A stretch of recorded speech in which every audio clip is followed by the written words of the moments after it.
Welcome back to a new episode of Studio Z on the road, this time from Atlanta, Georgia. I am delighted to be joined by the inimitable Kelly Vaughn, who is famous to me from Twitter with the awesome Twitter handle Kvlly. What's the story behind the handle? I wish it was an interesting story.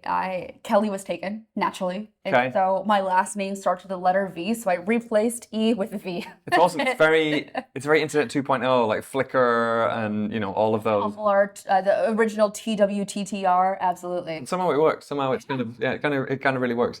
So I knew you on Twitter before we crossed paths recently, which we can mention how later. But you are famous for having a big Twitter following around the sort of developer world, having a great blog on Substack about engineering leadership and culture, which is the whole point of Studio Z. This podcast is really a discussion about sort of how to lead a product and engineering org and the challenges they're in. So excited to get into that with you. But before we start talking about some of your experiences and highlights, tell us about your background. How did you get to be where you are now? What's the Kelly story? Kvlly. It's an interesting journey for sure. So hi, I'm Kelly. I'm currently director of engineering at a video intelligence startup called Spot.ai. So I started learning how to code when I was 11. So a little while ago. Mm-hmm. There's this website called Neopets where you have your own virtual pet and you can build your own community. And I really wanted to make my own community. And in order to customize it, you had to know how to code. Mm-hmm. So I asked my dad, who, I grew up in a very tech-forward family, learned how to turn on and off a computer before I learned how to write. And I said, hey, Dad, I want to learn how to code. Can you help me? And so he's like, yeah, sure. And he goes to the store and comes back and slaps a book on the desk and is like, read this. This will teach you how to code. And it's a book this thick called HTML Goodies. And it's basically took me through learning how to code basic HTML. And at this point, there are not very many online resources here. So it is learning from a book or you're figuring it out on your own. So I actually started freelancing when I was 14 years old. It was for a hunting supply store up in Michigan, a little online catalog. And I was paid a t-shirt. So you were paid with a t-shirt? I was paid a t-shirt, yes. It's also an extra large shirt. So I'm a young, small 14-year-old, definitely not wearing a men's extra large shirt. But I still have the shirt. My dad had found it when he was cleaning up and it'd been used as a dust rag for a while. And so he texted me one day. He's like, you'll never guess what I found. What a great memory. Yeah. And so he cleaned it up and it's missing a sleeve and, it's fine. But I was able to keep my first dollar. This is how it all started, your first check. Your career. Yeah, exactly. So I have a pattern in my life of saying, I never want to do something for this reason. And then I do it anyway. Okay. And it started with engineering. Yeah. I never wanted to do any kind of design or coding as a career because I felt like if I had to be what I called creative on demand, I'd grow to hate it. Okay, yeah. And so I continued to code through high school just for fun. I actually took AP Computer Science in high school. Yeah. And I needed a tutor to get through the class. Okay. And that's how I realized front-end development was more for me than anything else. And so I ended up going to university for something totally different. I went to the University of Georgia, go Dogs. I have 3 degrees from UGA, bachelor's in psychology, and 2 master's degrees in public health and clinical social work. Interesting. So I am a trained therapist. Which is probably going to explain a lot of your insights, honestly. My insights. Thinking before, it's like... Yes, my blog, my course, my workshop, everything. The way I manage is all... I didn't know about this. Every engineering manager should be a therapist, I think. There's probably. So much value. Yeah. Now, I would not say go back and get your MSW because there was a point in my life, my husband often jokes that I know he loved me because before we got married, I was going to be making $30,000 a year as a social worker. Yeah. And then I changed careers into engineering, and we know what engineering salaries look like. T-shirts, apparently. T-shirts, exactly. That's right. Yeah. So, I get paid 4 T-shirts now. It's great. And so I ended up getting a fellowship at the Centers for Disease Control and Prevention. They needed somebody who had their master's in public health who also knew how to code. And I'm like, first real job. And 2 weeks in, we're just, chatting, grabbing lunch, whatever we were doing. He's like, oh, by the way, you were the only applicant. I'm like, cool. that really makes me feel good about my skills. So I ended up discovering Shopify back in about 2014. Okay. I actually got my first non-t-shirt painting freelance work from Twitter. Somebody had tweeted that they have too much freelance work and they need some help. Is anybody interested? Yeah. And I'm like, I'm a poor college student. Like, sign me up. Yeah. He lives here in Atlanta, and so it's super convenient to have somebody local. And so he starts giving me work, and it's, WordPress sites, landing pages, things like that. And he's like, all right, I have this client. It's on a platform called Shopify. Do you want to figure it out? And I'm like, yeah, absolutely. Completely fell in love with the platform. I fell in love with the idea of working with brands, like e-commerce brands in particular, because when you're building landing pages, you're building WordPress sites, blogs, things like that, the ROI is very hard to measure. When you have an online store, is the conversion rate increasing? Are they making more money? Yeah. And you have a direct impact to the work that you're making. And so I worked out a deal with this guy to say, give me more Shopify work, because he was already listed as an expert at this time. I want to become a Shopify expert. Because at this point, the experts portal was pretty new. And there were very few people in the Southeast especially. And I wanted to be listed on there to get my own freelance work, to not depend on him. So he helped me get the 5 stores I needed to be listed as a setup expert, and it just opened the floodgates. And so I was able to, I was at the CDC on this fellowship, making $45,000 a year, making more money freelancing part-time than I was through this fellowship. Right. And so when my husband and I got married in 2015, and I could get on his health insurance because we're not going to get into that one. Not the focus of this podcast. I ended up leaving CDC. Okay. And I went full-time on my own. Okay. And so part of the whole story of I'm never going to do something, and then I end up doing it anyway. The next phase of that chapter was starting an agency. So in 2016, MailChimp did a focus on me called Freelance Success Story, which is a beautiful title. Yeah. And in this article, I talk about how I never want to start an agency. I love being a freelancer. I love working with other freelancers and, just sharing work, bringing in a designer, bringing in a copywriter, somebody who does SEO, and we figure it out. Yeah. But I noticed that I was hitting a wall on the size of projects I could bring in. Like, getting above that $10,000 mark was very difficult as Kelly Vaughn as a freelancer. Yeah. And so I was like, okay, maybe I do want to start an agency. So this pattern of not wanting to do something for a very explicit reason and then doing it holds true. Again. Yeah. Okay. Exactly. Yeah. So it took about 9 months to rebrand from Kelly Vaughn Creative, which was my freelance name, to the Tap Room, or agency at the time.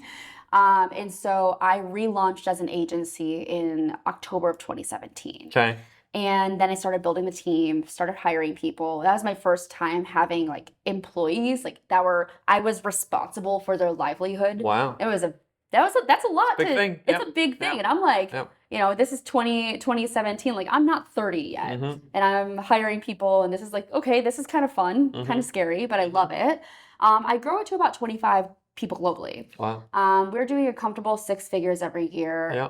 And then the pandemic hits. Okay. We have some clients that are starting to pull back on their budgets, of course, but more people are like, we have a brick and mortar business. We have to shut our doors legally. Yeah. We're not making any money. Can you help us get online really fast? Yeah. And so I ended up getting a ton of business from this. I needed to hire more people to help with the amount of business we were bringing in. Yeah. So in 2021, we had our first 7-figure year, which was a milestone for me, of course.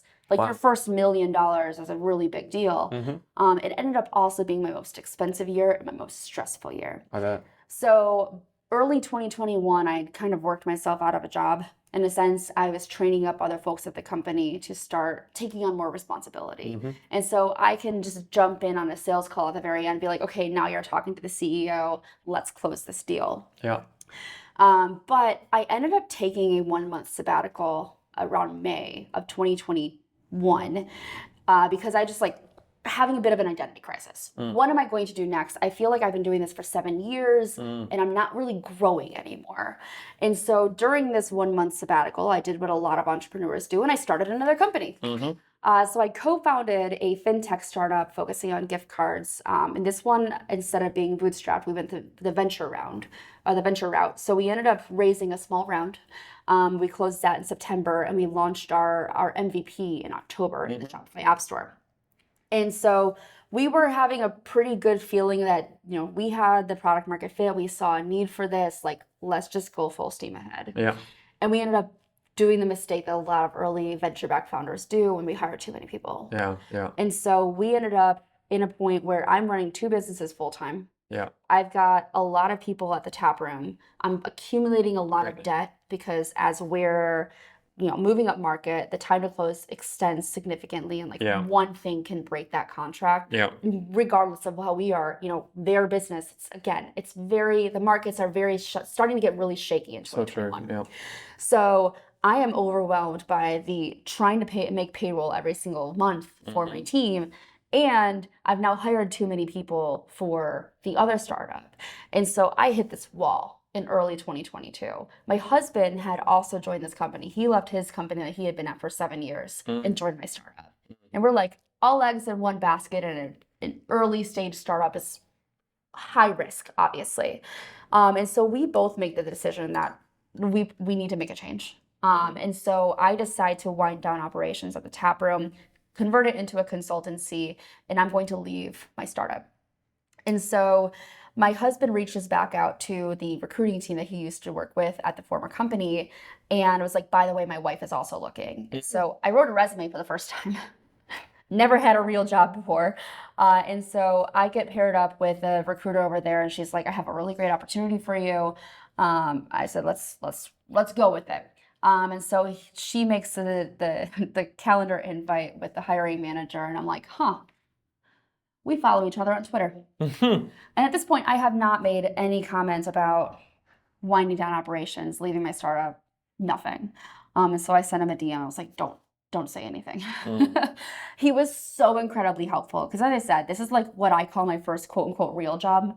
Spot is. Yeah. And so he coached me through the entire interview process. Like, here's what to expect. Here's how to do a system design interview. I've never done a system design interview in my life. We didn't do those at the tap room. We didn't do those at my other startup. So, he was really, really helpful to get me on board. And so, the rest is history. I went from thinking that I'm going to wind operations down while I'm on a road trip. I make a lot of life decisions on road trips, by the way. There's another one. So I'm on a road trip and I'm like, I might leave my startup, to having the job offer in hand from Spot in a week. Wow. Which is a fantastic recruiting story for Spot as well. So, I guess if there's one thing to take away from this, it's like I don't know what the canonical route to engineering manager is, if there is such a thing, but that's probably not what. That's not it. Right. Not it. But I think the more I meet, honestly, so many people on the sort of the computer science train. Actually, I think some of the more successful, frankly, usually have a little bit of a more interesting, more varied background. Yeah. And obviously, your background in psychology and definitely helps. Is definitely interesting when it comes to thinking about culture and organization. Yeah. But Spot.ai, I think Spot.ai is a super interesting business. So tell us a little bit about what Spot.ai do as a company. Yeah, so Spot.ai is a video intelligence company. So basically, we're a hardware and software company. So we have an appliance on site. We're camera agnostic, so our customers with existing camera systems can connect their cameras onto our appliance. And so we store the footage directly on the appliance, so you always have your footage on premises. Okay. Which is very, very handy in case something happens, of course. But we run most of our AI models directly on the appliance as well. Oh, wow. Which means that it's very, very fast. Yeah. And we're uploading the detections, the metadata to the cloud. Right. And so our customers are using our dashboard to access their video footage, so they can see historical footage, they can watch the live video that's connecting directly to the appliance. Yeah. And they can interact with the metadata that we're collecting.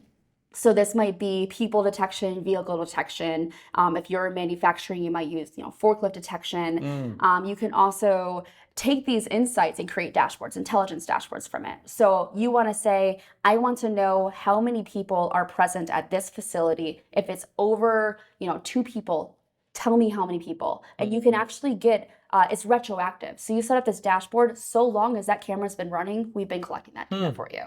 So our customers are able to use it for business efficiency, for security, for safety reasons. It's also an open platform, which is fantastic from a developer perspective. So you can take any third-party system and connect it with your video footage within the Spot dashboard. What that looks like is if you have an access control system, you scan a badge, you can see the video footage that's pointing to that person scanning the badge. So let's say you wanted to detect tailgating. You know that there was a tailgating incident, you can pull up that information. So one person's kind of like following behind and the system screams because it detects a second person there. So using visual recognition, it can see there's another person walking in behind a single badge scan rather than just one person coming in. Exactly. Yeah. Interesting. So it can count the number of people there. A lot of access control systems, when you're scanning a badge and going through a gate, they have that built in. But this is the beauty of working with AI is, our customers work across 17 different verticals. So we have warehousing and manufacturing, automotive. We have a lot of car washes that use us. Yeah. We're in local government and education, retail, healthcare, you name it. Somebody is using the Spot system within their company. It's super cool. I kind of want to do a hobby project with it with my security cameras, but Absolutely. My second favorite thing about Spot.ai after the cool tech is the fact they use Zuplo. Yes, we do. So yeah, Zuplo uses over at Spot.ai, and I think the team are pretty happy with it. Actually. Absolutely, yeah. It's been a fantastic experience. We were using Apogee before, and we were planning on making this migration over to Zuplo for our public API. Yeah. And we went from, okay, we're going to need a few months to actually plan out this project and make all the changes and move over. And then when my engineer who was working on it was like, all right, it's been 2 weeks. I'm basically done. Like, love this. Good to hear. Good to hear. Awesome. Audio right there. Yeah. Okay, enough about Spot.ai, enough about Zuplo. Let's talk about Kelly and her approach to Eng culture. Now, I've got a bunch of topics here, but I wonder if a good way of attacking this is you've actually put together a course. Yes. Right. And so tell me a little bit about the course you're running and what are the main themes you're trying to hit on? Because I think that's a good way of you essentially telling me what you think your priorities are when you teach other engineering managers. So what are the main things you try and hit on in your it is a course focused on training engineering managers? So it's both. So the course is called Building Influence for Engineers and EMs. So it actually does have an individual contributor component to it. The beauty of it is if you are an experienced engineering manager who is more on the technical side of things, I'll back up a second, quite often a lot of engineers move into management because they're really good at engineering. Yeah. Which is the wrong reason to move into management. Hey, you're really good at your job and now you're going to help others be really good at your job.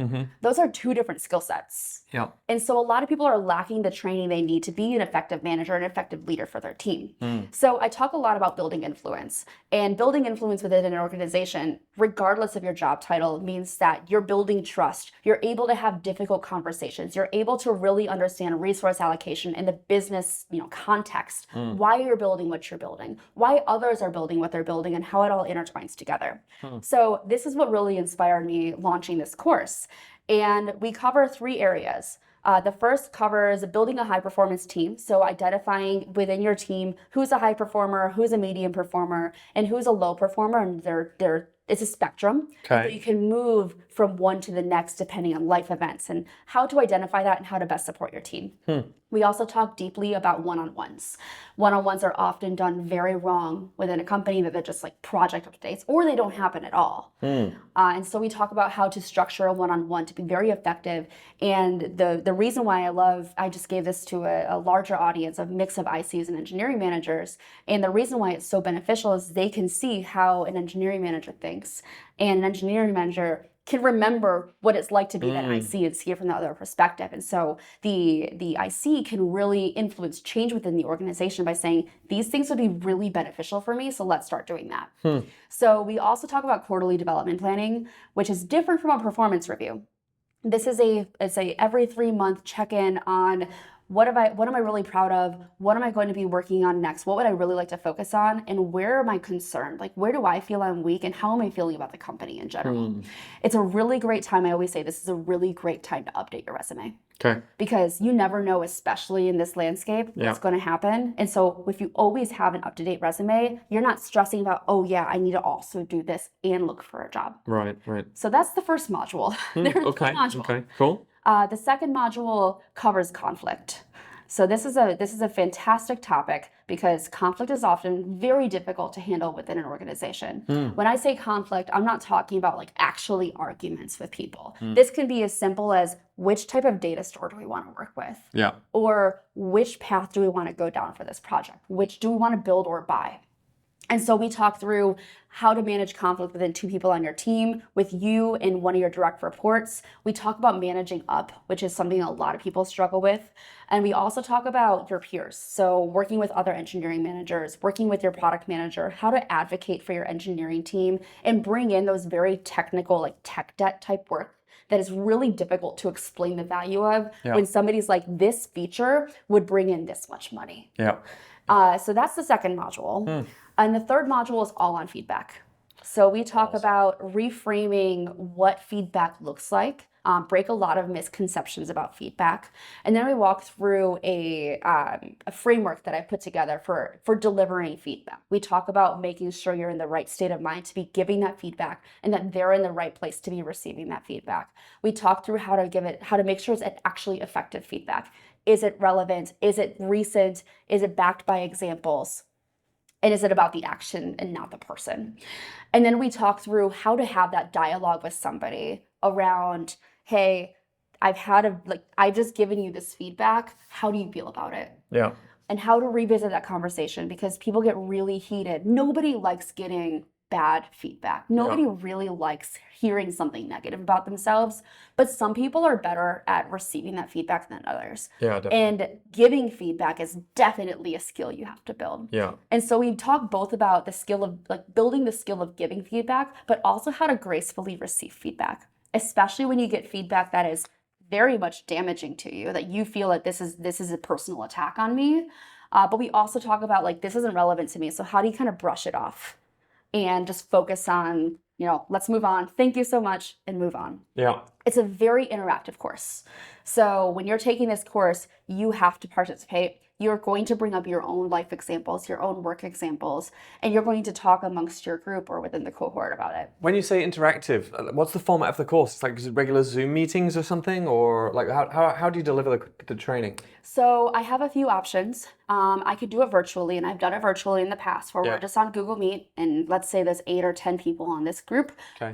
We will meet, I'll either break into 3 days. Each module gets its own day. We'll meet for an hour and a half, basically over lunchtime, so an extended lunch break. Yeah.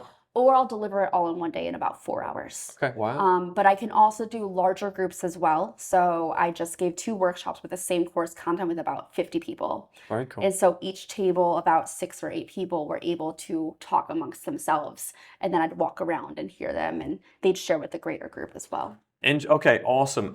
And we don't want to give away like all of the content of your course. I don't think we've got time, but I would like to dive into some of the topics. Some really interesting stuff there, and I think let's go in reverse order. So, feedback. I'd love to drill into that. This was a huge topic at Facebook. I mean, I think you've used this phrase. I think I saw it in one of your blogs actually. The feedback is a gift. Feedback is a gift. This is a famous Facebook post. I don't know if you've seen it. It's actually, they have the white poster with the red block text. Yep. Feedback is a gift is one of their more famous ones. I'm sure feedback is a gift is actually the first blog post I wrote in my newsletter. Is it really? It's up. It's definitely low down. I was going. Yeah, I think it might be. And I did used to joke like I'm going to give it to my partner for Valentine, but I don't.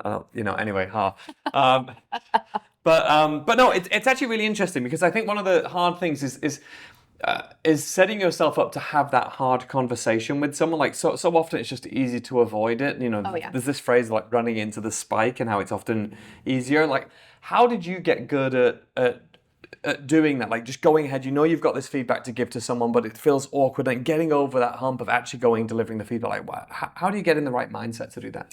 You have to first say, so when I'm framing my course content, I frame it around 3 pillars: trust, communication, and empowerment. Okay. So on the trust and communication side of things, these really shine through.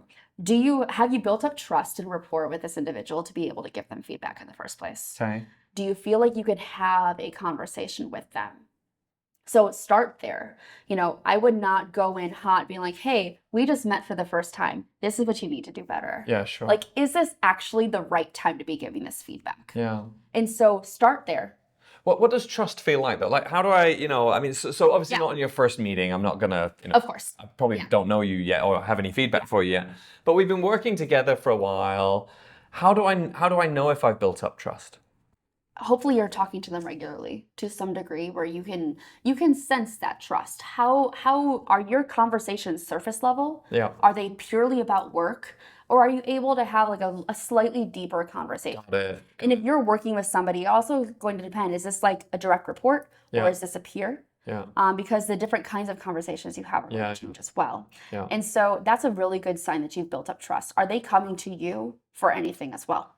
So that's absolutely where I would start. This reminds me of the book Radical Candor, and Fantastic book. forgotten the author's name. Kim Scott. There you go. We'll put a link in the bottom to the book. It's great. But she talks a lot about, the need to sort of have some personal understanding of the people you work with as well, which I think is part of building Absolutely. trust, right? Okay, so trust, check. What was the next thing you did? Communication. Communication, okay. This is how are you actually going to give that feedback? Okay. So, we talk about, are you in the right place to be giving the feedback? Are they in the right place to be giving the feedback? But how are you delivering that feedback? So I have a slide in my workshop in my course that's it's just a gray screen that just says the words, "Hey, can we talk?" And I just like leave it there for a second and let people read it and just like feel that guttural reaction. They're like, "Oh God, what did I do?" And so framing the feedback up front, saying, "Hey, let's just say I want to give you feedback on your pull request." Okay. Just like, "Hey, I was just reviewing your recent pull request. I'd love to give you some feedback on it if you're open to it." Okay. So you're going to set some context rather than just put this Absolutely. message out there. And is that because you're sensitive to how it makes them feel as an employee? Like what are you optimizing for by making that change to the message? You're giving them prep time to know what they're talking about. Okay. So you're going to have a much more constructive dialogue if both of you are prepared to go into this conversation. Yeah. If only one of you is prepared to go in this conversation, feedback is not one-sided. Yeah. You both have to be prepared to have that conversation. Yeah. And so in this scenario, you're setting the stage like we're talking about pull requests. We're talking about this pull request. Got it. And so they're going to be like, "Okay, what did I do for this pull request? Let me pull it up." And then you can have that conversation around it. Do you think this rule applies if the feedback is like more drastic? Like let's imagine someone's work has been consistently not to bar. Yes. And so the conversation's getting more serious. You're going to have a, sort of more involved performance discussion. Do you similarly set the context before the meeting? I do. Yeah. I said it in the same way in the sense that we've been having a conversation about this. And I'm like, "Hey, I'm really concerned about your performance or, about delivering things late, about the quality of work. I'm going to put some time on your calendar so we can have a further discussion about it." Interesting. This is not new to you. Yeah. So, we've been having this conversation for a while. Yeah. But it's starting to escalate and I'm genuinely concerned. Got it. Okay. Awesome. And showing concern in being inquisitive and not going in with assumptions is also a really good way to kind of frame that conversation too. So I want you to get through your 3 pillars, but then I would love to come back and talk a little bit about psychological safety if we can. Yeah. But what was the last? So we did trust, communication. I think there was a third one. Empowerment. Empowerment. Tell us about that. What does that mean? Empowerment is, are you empowering your team? I'm using the word in the definition, it's fine. In this scenario, are you empowering your team to be able to receive that feedback, to be able to give you feedback, to be able to have that constructive, open conversation with you? Are you giving them the tools to be able to be successful at their job and in their career and in this, difficult situation you're working through? Yeah. Or are you just saying this, I am your boss and I'm telling you what you need to do? So it's not a conversation, it's like a broadcast. You're saying that's what you're trying to avoid. You want it to be set up more like it can be bi-directional. Like exactly. It should be bi-directional. Yeah. And some of the best feedback that I've gotten from my team is after giving them feedback. Because if I'm giving somebody very constructive feedback and you're talking about communication styles, when you work in a globally distributed team, even if you don't work in a globally distributed team, everyone has different backgrounds, they have different experience, they have different communication styles. We did the Myers-Briggs exercise through our entire team. Sure. Fantastic, because it absolutely shines. What's your letters? I'm ENFJ. ENFJ, okay. Which I'm is TJ, but I'm in the middle of all of them. I'm like just Are E, you? just N, just T, just G. I don't know what that means. I have no personality or something, but yeah. So ENFJ is typically actually one of the great careers for ENFJ as a therapist. Okay. So I'm in the right place. So it's great. But we did this as an exercise because my team spans from California to India. If you work with folks in the US, you work with folks in Western Europe, you work with folks in Eastern Europe and India. Yep. Everyone has a different communication style. If you've ever worked with somebody who lives in the Netherlands, they're going to be blunt. They're going to tell you how it is. When you have people who are in the US and Canada, and actually our Eastern European team as well is the same way, they like things sugar-coated a little bit more. Like, don't go hard, don't go in heavy. Like, let's dance into this feedback, and it's going to make them feel a lot better.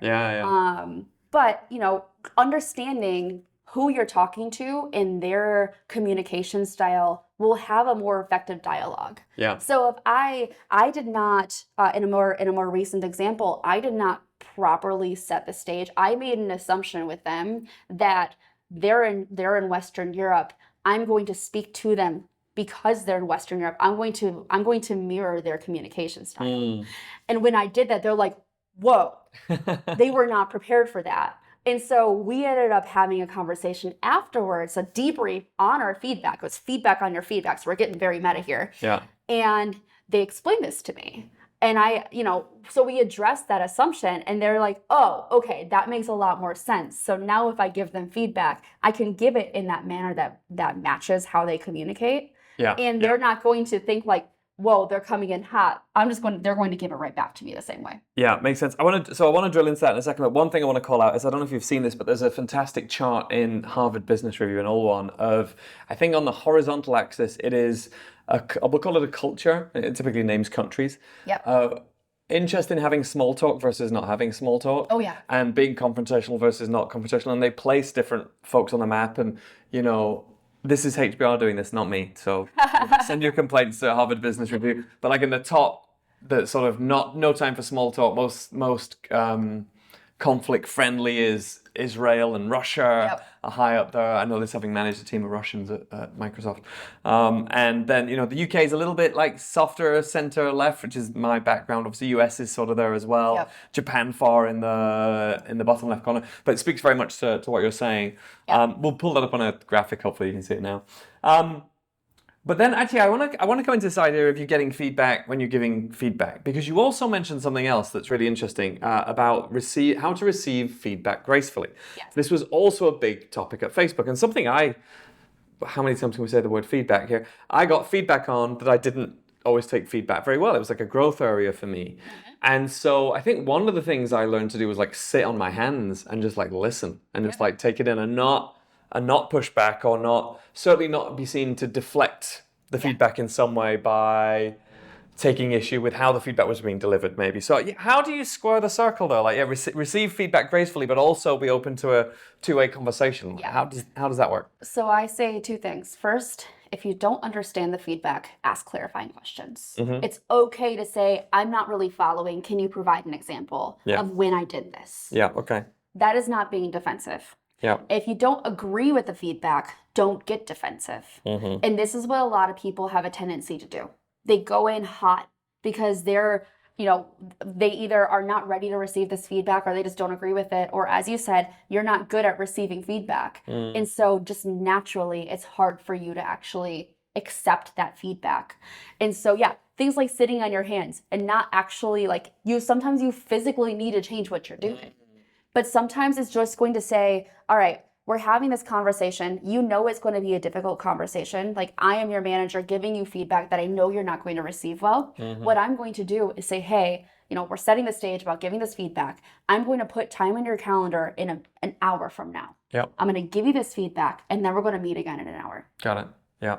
And it gives you time to internalize that feedback and say, okay, now we're going to have a conversation about it, because I know this is going to be difficult for you to hear. And I don't want you to have to respond to me immediately.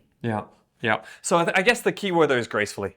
It's receive the feedback, but your response should either be measured, like take your time to think about it, graceful, and not sort of a steaming hot deflective reaction, like really think about the structure. And it's important, sometimes I think when in the heat of the moment, you don't take time to internalize what you're hearing and really think through the constructive parts of the feedback you're Yeah. you're receiving. And if I'm receiving feedback and I need a minute because I'm just like, oh, I'm not ready to respond to this, Yeah. I will say, hey, let's regroup in like 10 minutes and just like give me a minute to gather my thoughts so I can respond, effectively to you. Okay. So, going through the other topics you mentioned in your course, there was one that really caught my eye. That's a really big topic at some of the places I've worked, like at Microsoft and Facebook, potentially. We talked about this a lot. And that's the art of managing up. Yes. Which seems like a very strange concept to most folks, right? Like a manager looks after the people below them, the people ICs or managers downstream shouldn't be managing the other way, should they? Exactly. What is managing up? Tell us about that. Yeah, managing up is being able to have effective conversations with your boss or your boss's boss or anybody who is above you in any regard. So they could be, a VP of a different organization. It could be if you're an engineering leader, how do you talk to the head of HR? How do you talk to the VP of finance? So being able to have effective conversations and build rapport, build trust, build relationships with folks who are above you. Because it does take a different style of conversation when you're managing folks and you're getting in the weeds than what those who are above you with the title above you are going to want to hear. And different how? Like make it real for me. Like what are some examples? So a good example is if I am having an issue with delivering on a particular project, I know that it is going to either take a longer amount of time or we need to spend more money, let's say. Okay. I'm going to be very specific on the details with my team. We're going to be in the weeds of like, let's understand why this is happening, and we're going to spend a long time on it. Now, if I'm going to go to my manager and then our VP of finance and ask for more money, I need to be very, very succinct in here's what's happening, here's my 2 solutions for it, here are the trade-offs of those 2 solutions. Help guide me to which one you want to move forward with. Okay. They want the details, they want solutions, they want suggestions, and they want to know just what they need to know. If they want more information, they can ask for it. Right. But you don't go in and say, all right, so I have this project and we have 3 people working on it and we're working on this particular, this task on this thing. They don't need to know specifically every single detail. And that's one of the things that's really difficult about managing up at times, because there's what's called the curse of knowledge. And this goes both ways. The curse of knowledge is basically you forget what you know is not common knowledge. This is something that happens as you move up in an organization, even if you're still an IC, but you've moved into more a senior or staff level engineer, and you forget what was difficult for you before is easy for you now. It's still difficult for other people. And so when you use words like you just need to do this, or it's easy, it's simple, it can be very damaging. It can be very disempowering. On the flip side of this, if you're managing up, you have the knowledge of all of these intricate details that they don't have. They might have a 30,000 foot view of what it is you're working on. And so you need to find a way to meet in the middle. So it sounds like in a way it sounds a lot like sort of executive communication, right? Like you have to be good at summarizing what's going on, not overshowing details, but knowing which parts to highlight, which means really having empathy for the person you're communicating with and their what they need to know, and the fact that they're dealing with typically probably a broader set of issues, right? Because they probably have more people rolling up to them in the nature of an organization. So what does successful managing up get you? What's the outcome if you did this well? If you've done this well, you have a strong relationship for those who are going to be able to advocate for you at the next level up, multiple levels up. They know who you are. They know the value you bring to the organization. They can say, this person really gets it. They know what we're trying to do with this business, and they're trying to do the best for their team. And so I'm going to do what I can to help empower them to succeed. You mentioned this before about sort of fostering relationships with peers and perhaps leaders of other departments. So is that something you kind of proactively think about in your career? Yes. Like to what detail? Do you plan it? Do you think, Yeah. Okay. I absolutely do. So I know what our org chart looks like. Yeah. And I'm at, Spot has maybe 130, 135 people. Yeah. So it's a little bit easier for me to do that at a startup, Series B startup. Sure. My husband's at a company that has, let's say, 800 people. Yeah. He can't just sit there and meet with everybody. And so he's going to talk to, say, his HRBP and say, who is most important for me to meet, or talk to his manager and say, who is most important for me to meet. And you put 30 minutes on their calendar to say, hey, I want to introduce myself. I want to know a little bit more about what you're doing so I know how my work impacts you. Engineering is a very special field because what we do touches every single other part of the organization. The work you're doing directly impacts how well sales can sell. It directly impacts how well support can support the customers. Success can continue to expand your customers. And so on. And so, we also very much impact the finance roadmap because a lot of COGS and a lot of R&D spend come from engineering. And so it's important to know how your work impacts others. And that's why you're talking to these other folks and you're understanding, who is best to talk to. And sometimes, I'll reach out to somebody and say, who do you recommend I talk to? So I might meet with a VP of finance, but now they have somebody else who's recently started and they say, you should meet with this person. You're going to be working with them much, more directly now. Makes sense. Let's change tack quickly. So your team at Spot.ai is remote, right? I think some of the folks I work with aren't in Atlanta. They're distributed in Florida and so on. Absolutely. So what's your take on managing remote teams? Like how do you, obviously, ideally we would be in the same place. I think everyone agrees that would be optimal for productivity, right? You definitely get a lot of efficiency when you're together. And so, we try to gather everyone together at least once a year if possible. Ideally more, but it's very costly when you have a very remotely geographically distributed team. Because when you get together and you work together for like even a week, you can get so much done. But by having a remote team, you're able to hire the best talent anywhere. And you're not located or you're not restricted to your geolocation. So there are trade-offs there, but managing a remote team does require some additional thought. First off, time zones. My team is from California to India. I have 2/3 of my team is either in Europe or India. So when I'm thinking about when are we actually going to meet, there's going to be trade-offs on either side. Nobody can be fully happy. And so 11 a.m. Eastern is like the magic number for meeting. And so you got to be flexible with timing. You got to be willing to meet with people at different times. There were a few months where I was waking up at 5:30 to start my workday at 6, just to get some more crossover with my European team, so they felt like they were getting the support they needed. Especially at a time where we were going through a change and they needed that extra support. Makes sense. So that's definitely one of it. You have to get really good at asynchronous communication as well. Knowing how to share what needs to be shared. We very much depend on our Jira board to be up to date. We don't have, daily stand-ups because again, when you have a very remote team, when you're following like the agile like manifesto, you're not going to be able to follow it word for word when you have a remote team. It's not built for that. And so you need to be flexible. You also need to know what the working style is of your team as well. Are they going to be able to communicate well remotely?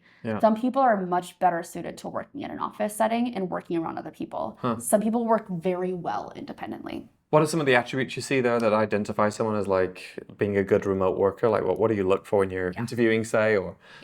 They're good at time management themselves. Because I cannot see them work and I don't want to sit there and watch them work anyway. Which goes for anybody. Like everybody should be good at time management, but it's especially obvious when you're working remotely. Communication as well. Are you showing up for meetings on time? Are you building relationships with people on the team as well? Are you having conversations? That's a really big sign for me as well. Like how are you actually communicating? Those are probably the two biggest ones. And for async communication, we've talked about this quite a bit. We had the CTO of Atlassian on here, a very global company, obviously. I think the founders are in Australia, which is, like the other side of the world to where their headquarters is. What do you think great async comms looks like? Like when you're working on new product, for example, do you want everything like fully written down? Is it like you're really into detailed PRDs and technical specs, or is there a different approach? I like dedicating time to planning up front. I think it's really important when you're working with a remote team and you're trying to deliver against a very specific hard timeline, for example, maybe you're contractually obligated with a customer commit, this has to be done by a certain date. You better be very prescriptive in what needs to be done. The other really important thing is to move conversations out of DMs into a public channel. Because that way you might, there might be 4 engineers on a project across, two different teams.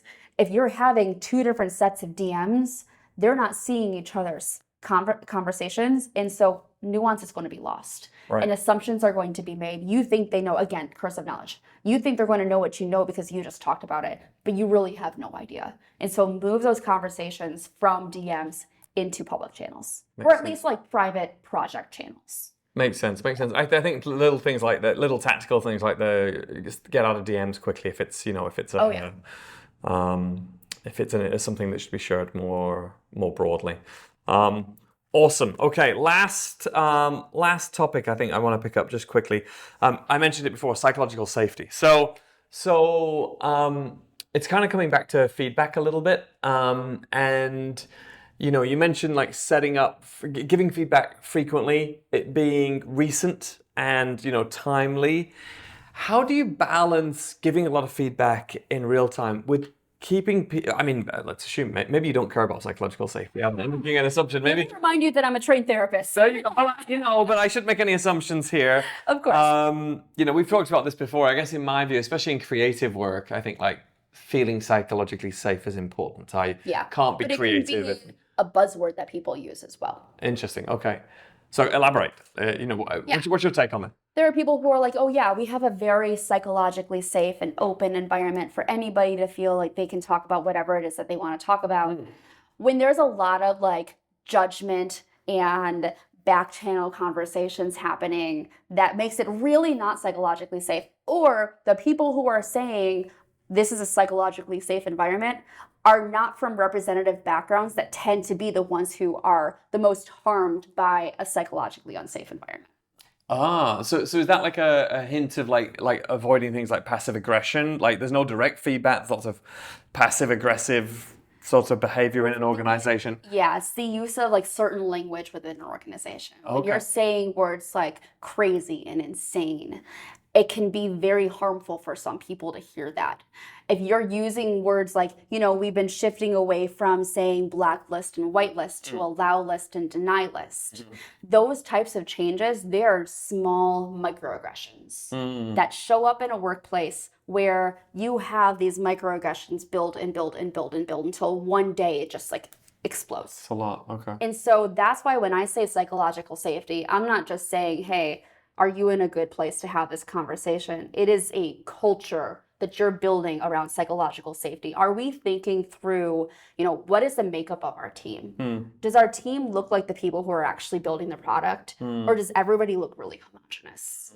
Which is always an issue, especially in tech, just based on, representation and percentages of, the male-female makeup, the, background, the ethnicity, all of that plays into who is on your team, but it requires intention. Right. And it requires being open to feedback and being able to, again, on the feedback side of things when it comes to psychological safety, is being willing to take feedback from somebody that they say, hey, this conversation was really harmful for me, and here's why. Got it. And being open to be like, okay, yeah, I completely understand. I'm really sorry about that. Okay. So I'm going to work better to improve the way I talk to you, or the way I communicate within the organization. Yeah. Makes sense. Awesome. Well, this was a great conversation, but I wanna give you a chance here. Let's talk about your course. So where do I find out about it? Okay, so start this off with my blog newsletter. It's called Lessons in Engineering Leadership. Yep. Link below. Yes, it takes 5 minutes to read because you're too busy to read newsletters. I'm too busy to write them. Okay. So every Tuesday morning, it's in your inbox. Yeah. Super easy, super quick, little nuggets of information when it comes to engineering leadership. engleadership.xyz for that. Okay. The course is run on a platform called Maven, as Maven. You can find it on there, or you can go to course.engleadership.xyz. Okay. We'll have links at the bottom. You have a new cohort coming up soon, right? I do, yes. We start a new cohort on August 13th. Okay, so you heard it here first. Go sign up for Kelly's course. Kelly, it's a good time, I promise. It sounds great. Thanks for joining us on Studio Z, or having us here in Atlanta. It's good to have you here. Yeah, no problem. It's really great to meet you. Thanks very much. Stay tuned, subscribe, give us your thoughts in the comments, what you think of what Kelly said today and the discussion we've had. And my last question, I warned you about this, right? Oh, Who Who should my next guest on Studio Z be? I would recommend, if you haven't talked with Sarah Drasner, she's fantastic. Okay, who is The Sarah engineering Dresner? director at Google. Okay. Actually, I don't know what her current title is, but she is in engineering leadership at Google, and she's fantastic. She also wrote a book for, I think it's Engineering Management for the Rest of Us, I think it's called. Okay. I hope I got that right. Really, really great person to talk to. Awesome. Sarah, you heard it here first. We're going to come after you. I haven't talked to you. I'll talk to you about it. I think we can get you to come on the show. Thank you so much. Thank you.